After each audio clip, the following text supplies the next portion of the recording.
Jagoro mongere migao mar somo Julius Bitok osingo ni piny owacho ok dhi golo oko gwenge moko e listi mar gwenge ma oyangi kaka mantiere kod midhiero ma joko jopuonj kendo matie tek. Bitok oyango ni osewinjo ywak ma jopuonj kokalo kuom riwruogegi kendo kaka gibiro golo andika ewi kama winjruok mar gibiro chopoe. Judith Mondi nitiere kod ler. En ywaruok ma osebedo e thuolo mar jumbe ariyo ma okalo. Ywaruok mabiro kaluwore gi paro mar piny owacho e golo gwenge moko ma jopuonj tiye kaka gwenge mag chandruok kata hardship areas.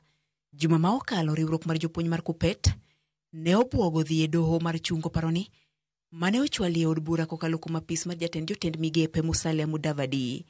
Gino mamoko kuom jotelo mag siasa e kaunti ma Elgeyo Marakwet bende okwedo mokalo. It's a proposal which has been brought to Parliament, and as your representatives, we are not going to allow that to happen. Stay put, we will work for you and we will ensure that your hardship allowance stays forever. Kama kuna kitu tutamenyana naye hii dunia ni mtu anajaribu kutoa hardship. Kabla utoe hardship, toa hardship. Kabla utoe hardship allowances, toa hardship yenye iko hapa Mogotio na kenye iko hii Kenya yetu ya Baringo. Jotelo gokoni en adier ni jopuonj manitie gwenge ma oketi rameny kama oriwo gwenge ma oluoro kaunti ma Kisumu jopuonj yudie chandruok.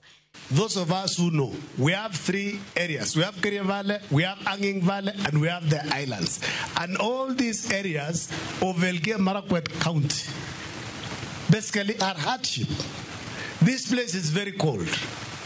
If you get a teacher from Turkana to teach Matkei girls, I'm sure within a very short time anataka rudi kwao kwa sababu ya baridi hapa. Si kweli?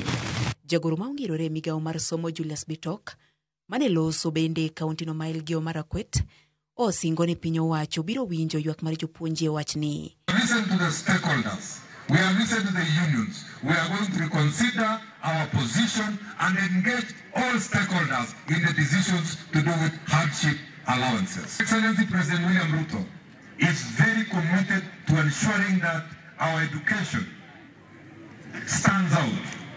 Kaluwore gi oboke mar Mudavadi ne od bura, piny owacho biro kungo maromo bilion 6 poni ogol gwenge go e listi mar gwenge mag chandruok. Gwenge ma bende od bura ne osepuodho mondo mi medi e listi mag gwenge mag chandruok oriwo Nyatike West, Nyatike North, Nyatike South, Rachuonyo North, Chepalungu, Chonyi duto manie counties ma Migori, Bomet kod Kilifi.